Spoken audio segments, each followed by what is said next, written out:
Escape to the metaverse. Better act like you know. Yeah. You are now tuned into the Matthew and Rizzle show. Yeah. Escape to the metaverse. Better act like you know. Yeah. You are now tuned into the Matthew and Rizzle show. Yeah. Escape to the metaverse. Better act like you know. Yeah. You are now tuned into the Matthew and Rizzle show. Yeah.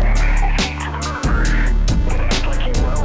Yeah. You are now tuned into the Matthew and Rizzle show. Yeah. What is up, Drago? Definitely touch grass, Check sand. Yo, how we doing? Good, man. How are you? Here we go. Happy Friday. Happy Friday. Or, yeah, whenever people are going to hear this. Maybe not Friday, but it doesn't matter. Nothing's happening.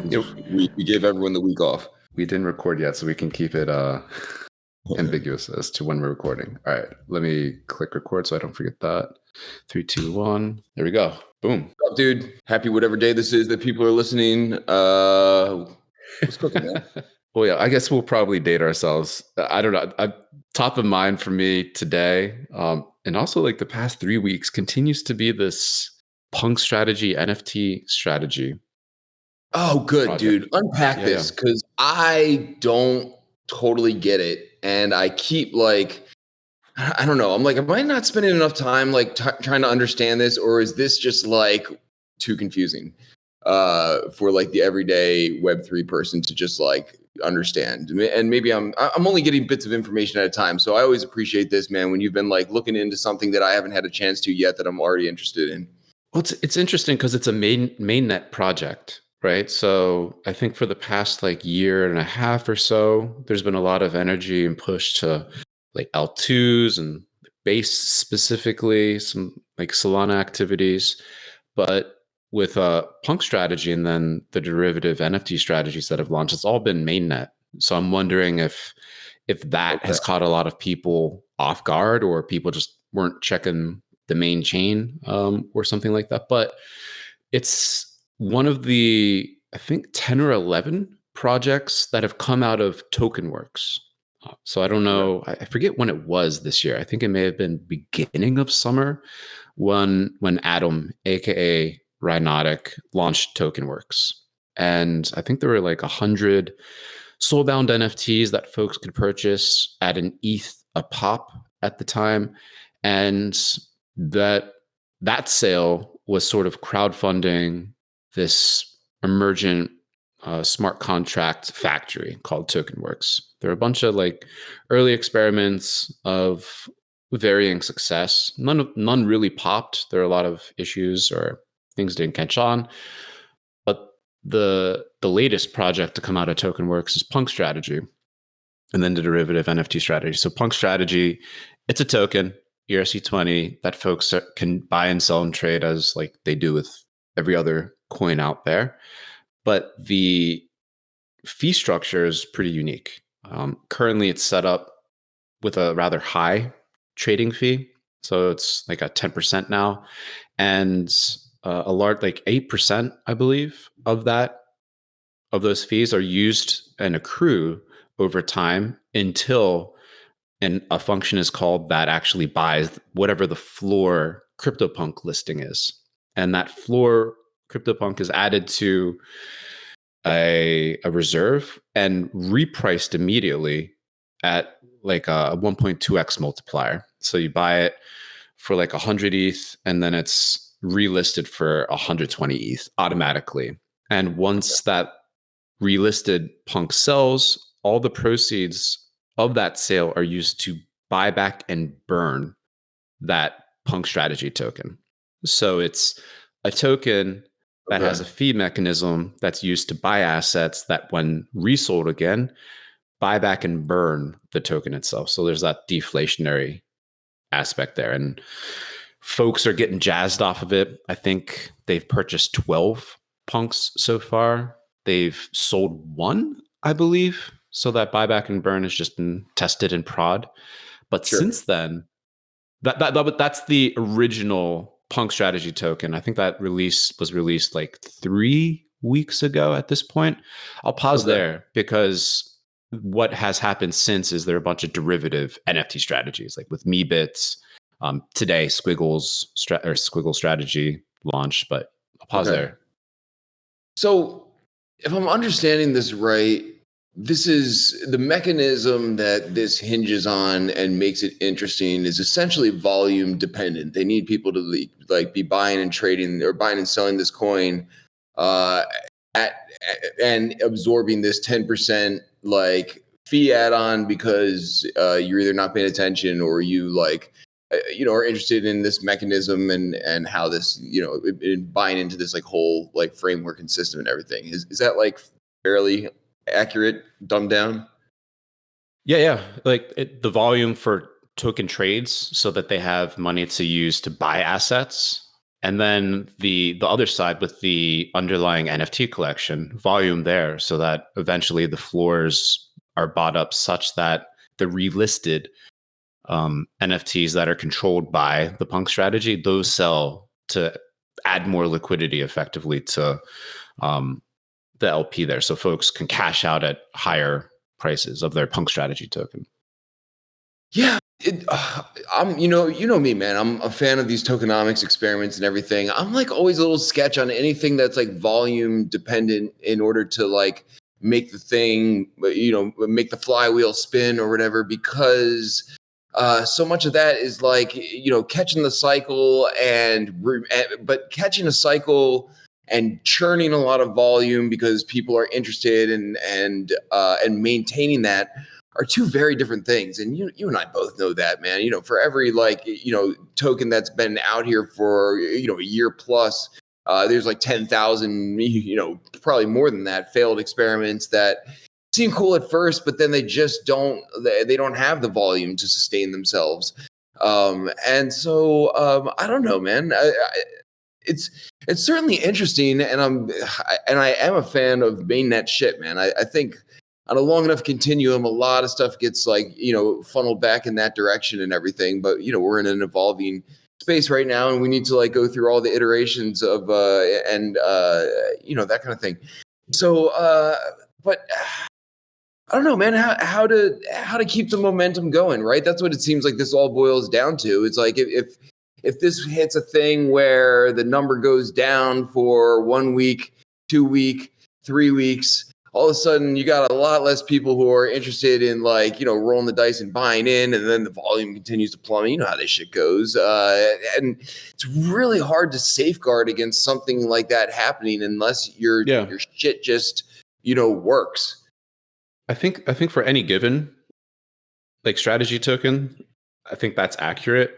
With the Punk, and again, it's probably a good time to say this is not financial advice. Do your research, all that. But with Punk strategy itself, it's interesting because what you said is true. But with all the derivative strategies that have launched, I think over the next 7 days, including today, there's going to be 7 more derivative strategies that have launched on top of the 4 or so that have already previously launched. Each of those strategy tokens, I think all of them have 10% in fees. Of that 10% in fees, 1% flows back to purchasing and burning Punk strategy tokens too. So the Punk strategy token itself seems to be set up such that all these other derivative strategies, they're going to be going, and some may have more success than others for the reasons that you just mentioned. But even if there's a couple, for example, like Squiggles and the MeBit strategy, if those are just the 2 derivative strategies that end up finding their legs, have good volume and velocity of trading, both on the ERC20 token side and the underlying NFT collection, if those hit, then the fees that they're going to be driving back to Punk strategy will help kind of just make that fee structure and that token model successful too, to continue to acquire more assets that then, if there's a big pump in Punks, then those assets that they have relisted once sold continue to just turbocharge and eat away at the token supply for that, which again, probably the key word or catchword or catchphrase, whatever you want to call it, of this cycle has to be flywheel. I've seen flywheel Dude, I feel discussed. we did that. I was just saying that the other day. I feel like we Yeah, I mean, we said that like 20 times on one podcast when we were talking about tipping, and then suddenly I saw that word everywhere. everywhere. Yeah. No, that's the whole model for Tiffin is setting up this like perpetual flywheel. And with the strategy tokens, it's their own like perpetual flywheel, right? That's set up through a series of code, automated code, and incentives that are sort of aligned in like this really interesting way.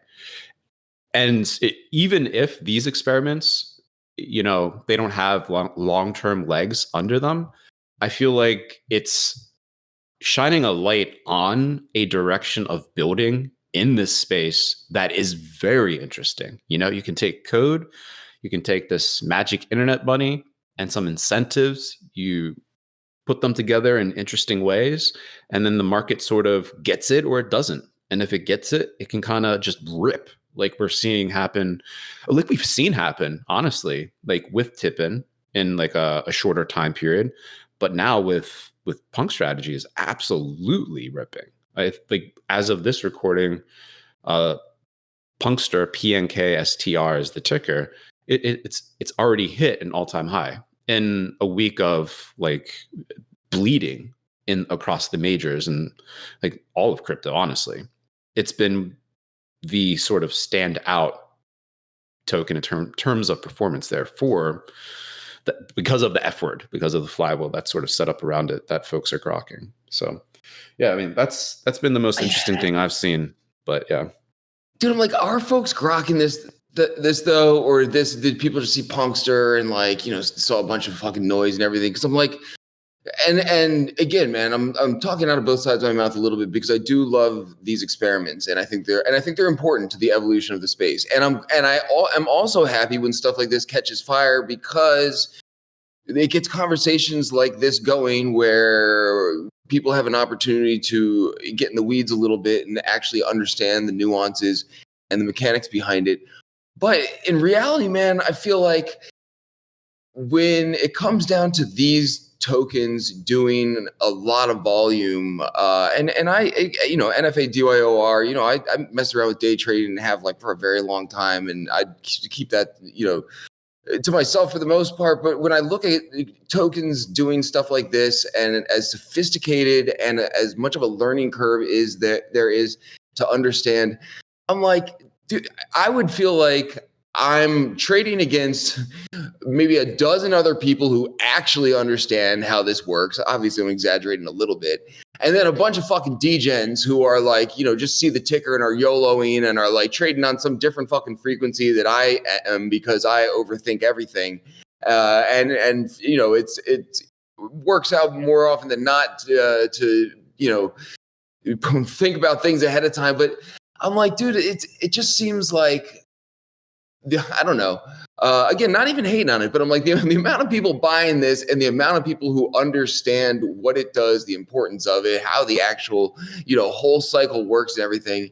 I feel like are very different things. And on a longer continuum, man, I think that's what this is not an onboard. I'm sure this is not an onboarding tool, but this is like so far down the rabbit hole for right for anyone to understand. It's like you see, all right, you got these NFTs, and then you got this I mean, fuck it, I'm not even gonna like go down the whole thing. So I don't know, man. It's cool to see some real nerdy experiments catch fire. And also, when Avastar's derivative token, something that was all in that family of NFTs and before Meebits and a lot of this shit.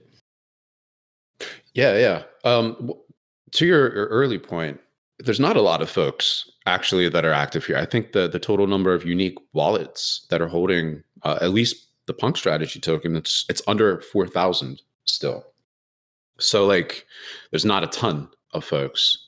But that said, it is set up and it's sort of like a perfect like left curve, right curve play, because you can get down in the like incentive weeds and think through everything, like go through everything that I was like elaborating at the front end of this chat. Or you can just be like, okay, buy token. Oh, CryptoPunk bot sold number go up. Like it's really left coded as well as being right code or right curve coded. So from that perspective, it's interesting too, because you don't need to go necessarily as far down as you may think. But also, it's just not a whole lot of folks that are doing this, which is kind of a reflection of the digital collectible crypto art side of things too, I think, right? It's a smaller pool relative to like token traders, both in terms of volume and like number of participants. So I think there's a bit of that, but it's getting folks excited on the collecting side, and especially longer term holders, right, of some of these other collections that are being brought in for the derivative strategies. Folks that may be looking for like liquidity exits. Like this is effectively, all these strategies are perpetual floor buyers, which helps make the overall collections more liquid. It is assuming this holds up over time. So that's a very interesting development. And like there's no like limit on how many derivative strategies could be created. So someone could actually, in theory, just spin up their own Avastar strategy. How that would work, and they'd probably be able to accumulate quite a lot up front, because I haven't really checked on Avastars ever since it minted originally, but I know that there's just not that many sales. So it would probably generate the most sales like in the history of the collection in short order after a strategy token is launched, which is interesting to consider, at least in the short term, even if it's not a long-term thing.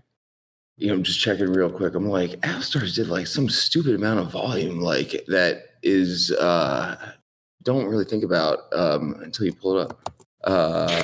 Yeah, dude, Avastars did on the secondary market, man, over 4,000 ETH of volume on the secondary market. It was a fucking beast of a project back in the day. Anyway, getting off track a little bit. Do you remember NFTX?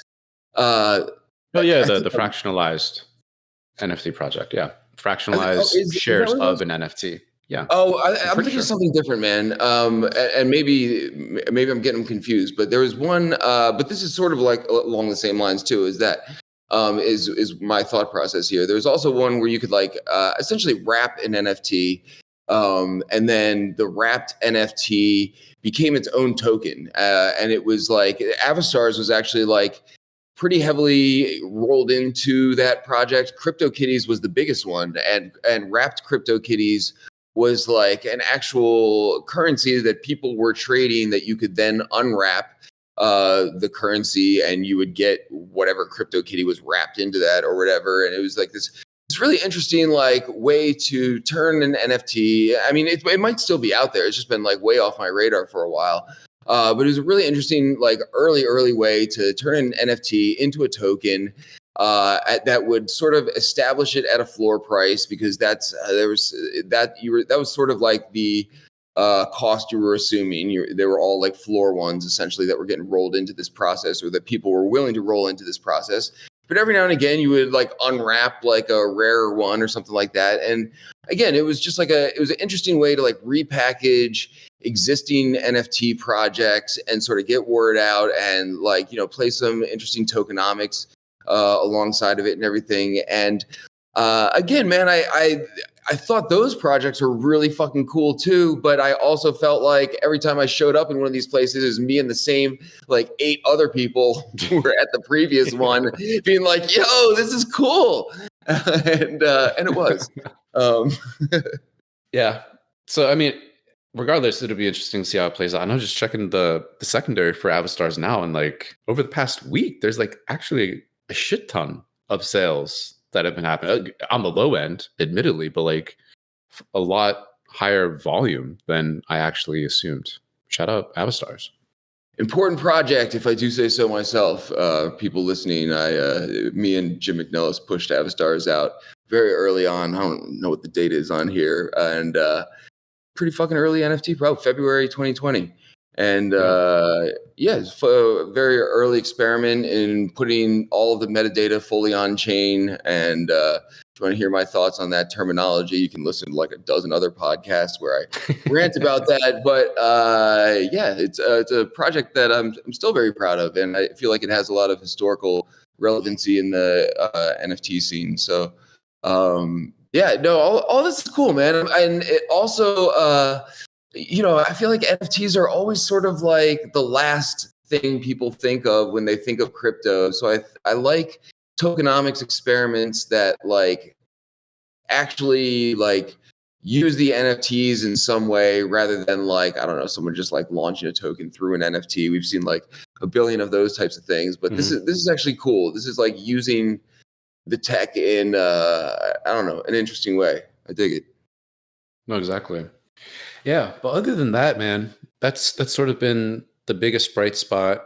I've heard the dip this week, which seems to be sort of reverting, at least like within the last like hour or so, in a green direction. I think the dip spooked a lot of folks. You see a lot of like bearish, fear-laden sentiment on the timeline. So it'll be interesting to see what happens if this is an actual rebound or if it's a head fake and we're going to go sideways or bleed down a little bit more, a little bit longer. So I think a lot of folks are just sort of like watching, waiting, seeing what's going on. But for folks that are, have the finger on their pulse, things like Punk Strategy, NFT Strategies are definitely very interesting opportunity. And then, yeah, folks that are trying to find some extra liquidity, adding some supply of some like scarce, rare, like not really typically ever available on the market assets. So we'll see if there's anything that gets sparked as a result of that. But other than that, I think folks are just sort of like watching, waiting, seeing what's happening.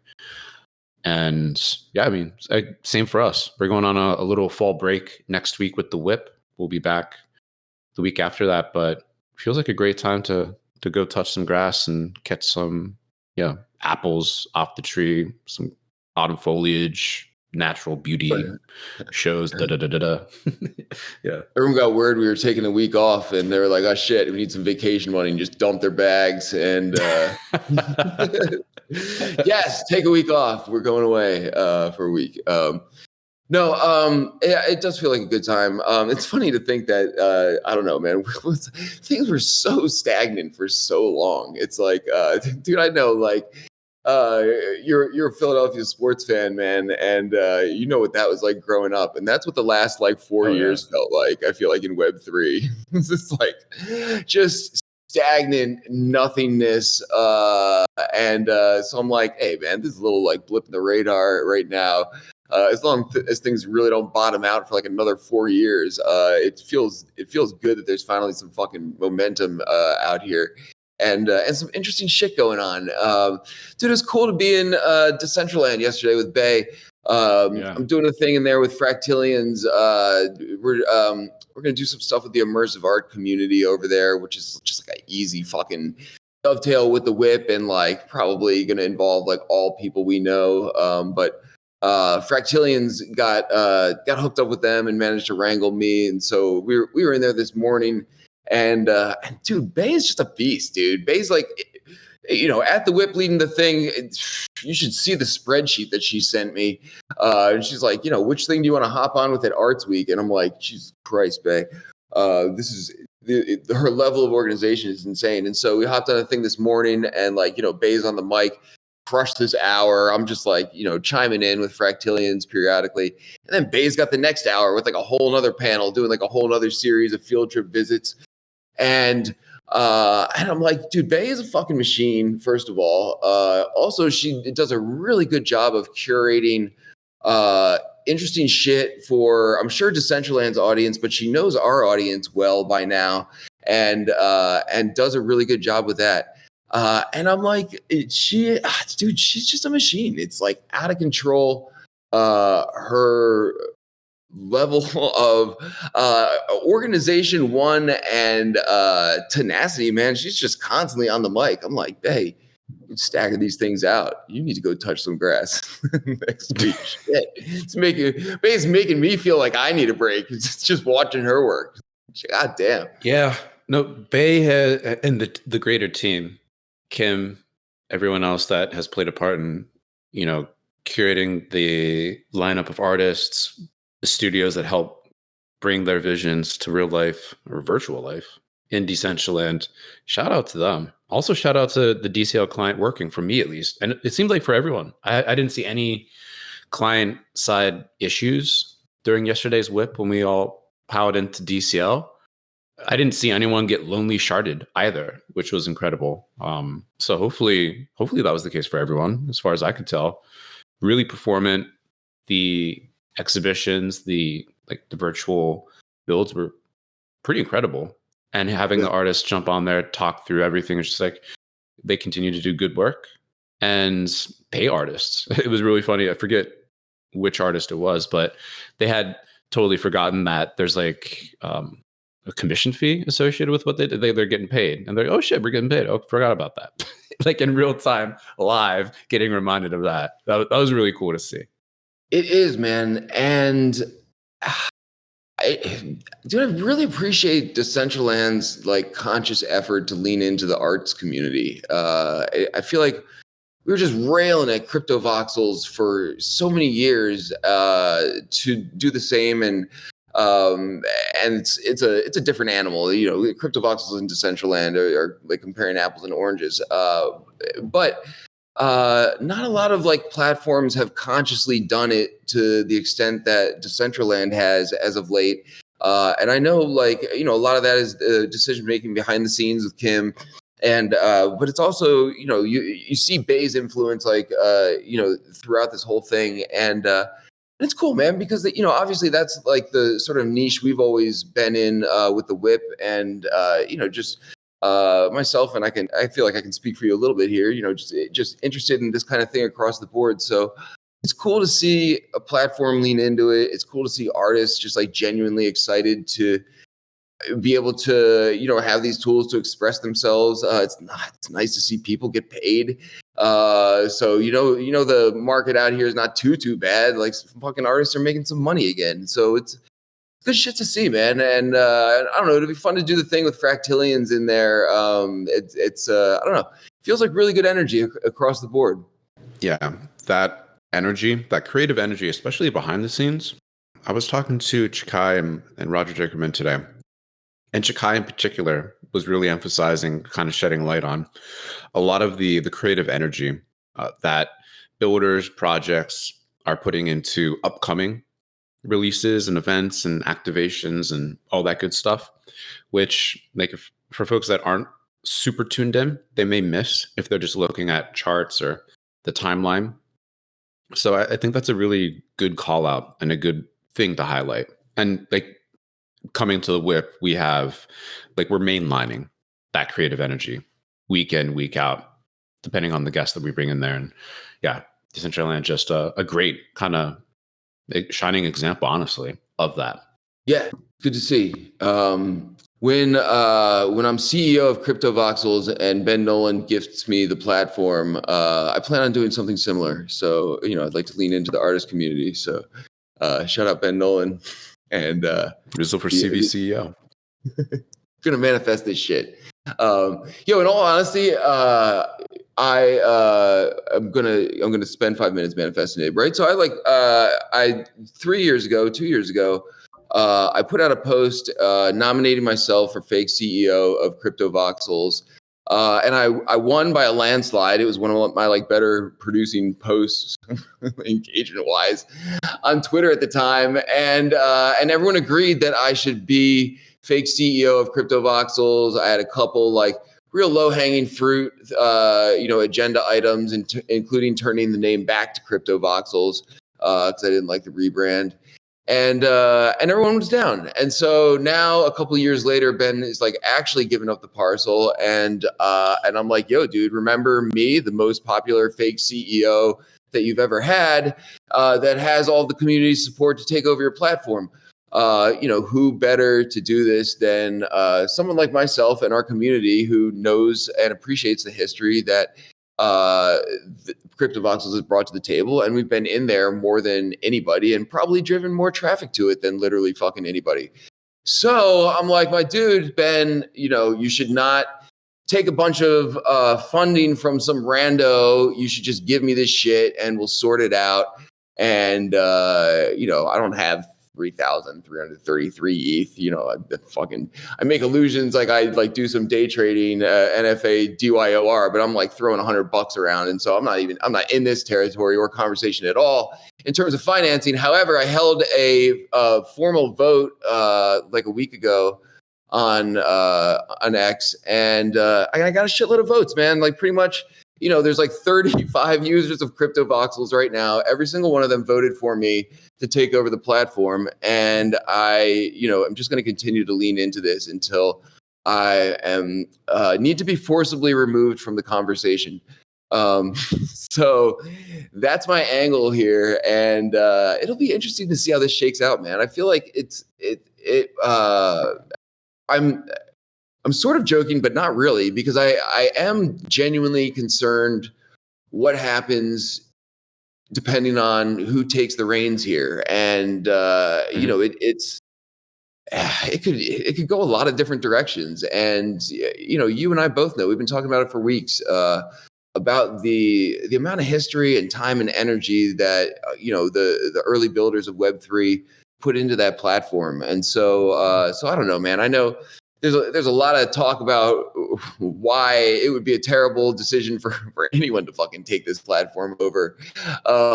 However, I don't know, man. Someone needs to get this shit right. And you know, if it's not me, I hope it is someone that appreciates what has been built there. And I fear it going a different direction just because I'm a jaded motherfucker, and that's how I ended up in Web3 in the first place. Yeah. I mean, I'm very interested to see how it goes down at what price. I think Ben has been pretty public in sharing that price. I'm not 100% if he shared the ETH amount, so I'll hold off on that. But it's quite high, actually. No, it's a little bit he higher. said it publicly. He said 3,333 ETH publicly. Yeah, which is, in my personal opinion, a bit high. Again, a lot of factors go into that, like all the IP, yada, yada. He's the sole owner, operator, no external investment, and it's still profitable in its current instantiation. Still strikes me as a little bit high. And I think it's fair to call out there's probably a large amount of technical debt associated there. And, you know, folks got to really get into the code. And I know Jin has been active in making like replicas and making sure that assets and everything have backup redundancies elsewhere, which in my personal opinion sort of may impact ultimate valuation if they're able to sell. But yeah, I mean, that's it's going to be very interesting to see how that goes down. And when it goes down, and when you're made CEO, rightfully. Yeah. Or fuck that. Yeah. Like you king. Like what are we talking about? CEO? Like king. King. Yeah, dude. Yes, exactly. Lord, king, you know, one of these things. Dude, someone's got to preserve that shit. Like I know Jin has done the Lord's work, man, in a lot of different ways beyond, you know, essentially cloning CryptoVoxels. But it's not CryptoVoxels, right? And it's not exactly the same. At least the last time I was in Open Voxels or like messing around with it, it doesn't have like the art hung in a lot of the places and everything, even though the builds are preserved. And so, you know, it's like it sort of feels like going to you know, see the Coliseum or something like that, and like you sort of get a taste of what it was, but it's not like actually going to the thing. And so dude, man, I mean, so much of our history, like, you know, personally within Web3 is tied up in that space too. Yeah, you just hope like, you know, whoever's going to throw down some chunk of money at Ben's in Ben's direction appreciates that, right? And they can put me on salary, right? I don't have to. I can be Lord of CryptoVoxels on the payroll. You know, that's all right too. But someone needs to preserve this shit, and I feel like, honestly, the whip and a lot of what we've done out here, you know, is in that direction, man. And we run with a lot of the people who are concerned about preserving things, preserving our history, but also stuff on the blockchain and everything. It's got to be. It just feels like it's got to come from the inside. Like whoever takes the reins here, it's got to be one of us. Yeah, no, on the last point especially, 100% agree. So we'll see what happens there. But other than that, I mean, heading into the off week next week, looking ahead, anything that you're keen to look out for, excited for, anything like that? Dude, I dismissed all of Web3 for a week, so we could take a break from the whip. No, man, I've been at it all summer. So I'm taking a breather and taking a little time off. I'm gonna try and unplug for a little bit, which I haven't really had a chance to do in quite some time. And yeah, man, just sort of do the thing. I'm gonna hit the ground running when I get back, though, with this immersive art community in Decentraland with Fractillions. Dude, fucking Beat Miner is coming out hard for the whip for Halloween this year. I think we're gonna end up with like a 2-part special. And I'm not gonna. I've been instructed not to give away too many details, and I don't want to fuck that up. But I think we're gonna really come out swinging for Halloween this year, which is fun. I feel like that's like one of the best holidays one of the holidays that translates best into metaverse shit. So I'm excited about that. Hell yeah, super excited for that as well. Yeah, man, I'm looking forward to chilling a little bit, to heading to the coast, catching some whales, that sort of thing. Hell yeah. Not catching them, just like viewing them. No whales will be harmed here. Crypto or like the mammalian variety. Matt's mad at the market right now. He's going out there to slay some whales on a week off. I'm here for it. I appreciate the work that you're putting in, man. Yeah. Anyway, good catch up, man. Excited for October for the whip. We got some good shit planned, like you're alluding to. And yeah, looking forward to everyone coming back refreshed. Yep, definitely. Good shit, man. See y'all in October. There we go. See everyone in October. Thank you, Dragonate. Thank you, Dragonate's mom. Let's see if save works today. It does not, but we have Dragonate in the box, so we're all good. Right, Drago? Good shit. Right? Please?